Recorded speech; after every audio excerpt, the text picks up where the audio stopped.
ಇವಾಗ ಹೇಳ್ತಾ ಇದ್ದೀನಿ, ಮತ್ತೆ ಕೇಳಿಸ್ಕೊಳ್ಳಿ. ನಾನು ಈ ಕ್ಷಣನೇ ಈಗ್ಲೇ ಎಲ್ರು ಮುಂದೆ ಮೈನವ್ರ ಕುತ್ತಿಗೆಗೆ ತಾಳಿ ಕಟ್ಟಿ ನನ್ನ ಧರ್ಮ ಪತ್ನಿಯಾಗಿ ಸ್ವೀಕಾರ ಮಾಡ್ಕೊಳ್ತೇನೆ.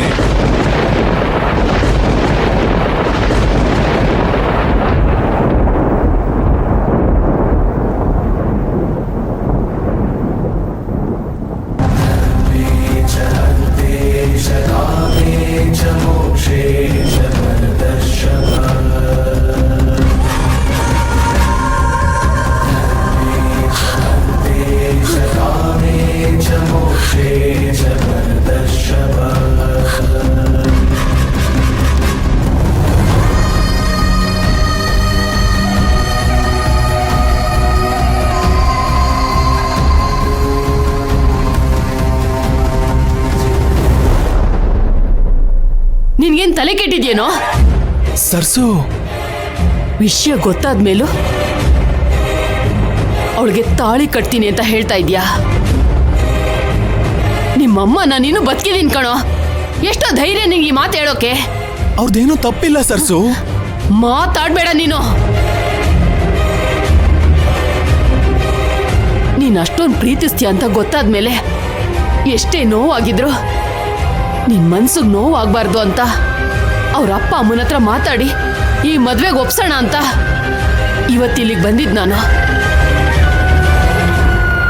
ತುಂಬಾ ಸಂತೋಷ ಆಯ್ತು. ನಾವಿಲ್ಲಿಗೆ ಬಂದಿದ್ದಕ್ಕೇನೆ ಈ ವಿಷಯ ನಮಗ್ ಗೊತ್ತಾಗಿದ್ದು. ನಿನಗೆ ಯಾರ ಜೊತೆ ಮದ್ವೆ ಮಾಡ್ಬೇಕು, ಯಾರನ್ನ ನನ್ನ ಸೊಸೆ ಮಾಡ್ಕೋಬೇಕು ಅಂತ ಈ ಸರ್ಸು ಗೊತ್ತು. ಬಾಯಿ ಮುಚ್ಕೊಂಡು ನನ್ ಜೊತೆ ಸರ್ಸು, ಏನ್ ಮಾತಾಡ್ತೀನಿ? ಮಾತಾಡ್ಬೇಡ ಬಾ. ಸರ್ಸು, ಇಷ್ಟು ದಿನ ನಿನ್ ಮಾತು ಕೇಳಿದೀನಿ ತುಳಸಿ.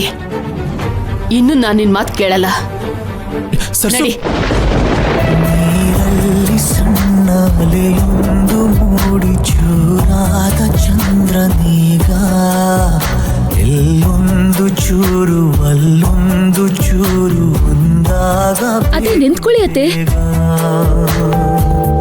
ತುಸು ದೂರ ಸುಮ್ಮನೆ ಜೊತೆಯಲ್ಲಿ ಬಂದೆಯ, ನಡುವೆಲ್ಲೋ ಮೆಲ್ಲಗೆ ಮಾಯವಾದೆಯ.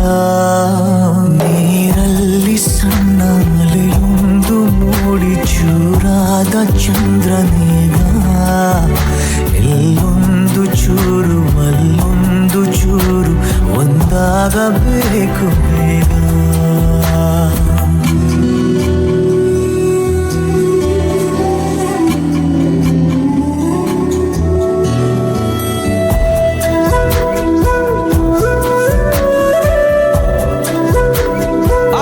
ನೋಡ್ರಪ್ಪ, ಎಲ್ಲರೂ ಕೇಳ್ರಪ್ಪ, ಕೇಳಿ.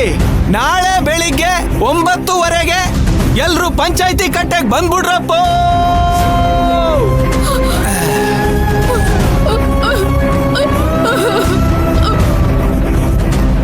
ಆಯ್ತಲ್ರಪ್ಪ, ಹೋಗಿ ಅದೇನಿದೆ ನಾಳೆ ನೋಡೋಣ. ಮೊದಲು ಅಡ್ಗೆ ರೆಡಿ ಇದೆ, ಊಟ ಮಾಡ್ಕೋ ಹೋಗ್ರಪ್ಪ. ಊಟ ಮಾಡ್ಕೋ ಹೋಗಿ. ಹೋಗ್ರಪ್ಪ, ಯಾಕೆ ನೋಡ್ಕೊಂಡು ನಿಂತಿದ್ದೀರಾ?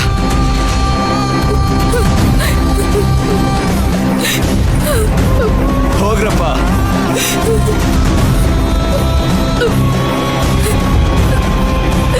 ಬೀಗ್ರೆ, ಊಟ ಮಾಡ್ಕೊಂಡು ಹೋಗಿ. ಹೋಗ್ರಿ ಬೀಗ್ರೆ, ಪೂಜಾರಿ ಅವರೇ ಹೋಗ್ರಿ. ಇಡೀ ಮೈಲಾರಕೋಟೆ ಊರಲ್ಲೇನೆ ಮುತ್ತಣ್ಣ ಅಂತ ಮುತ್ತಣ್ಣ ಇನ್ನೊಬ್ರಿಲ್ಲ. ಅವ್ರು ತುಂಬಾ ಒಳ್ಳೆಯವ್ರೆ.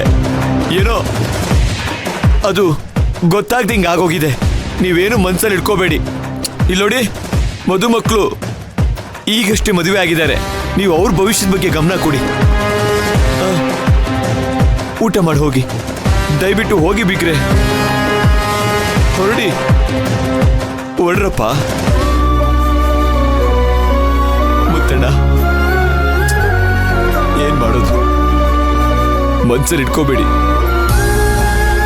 ನಾನೇನು ಬರ್ತೀನಿ ಮುತ್ತಣ್ಣ. ಮೈನಾ,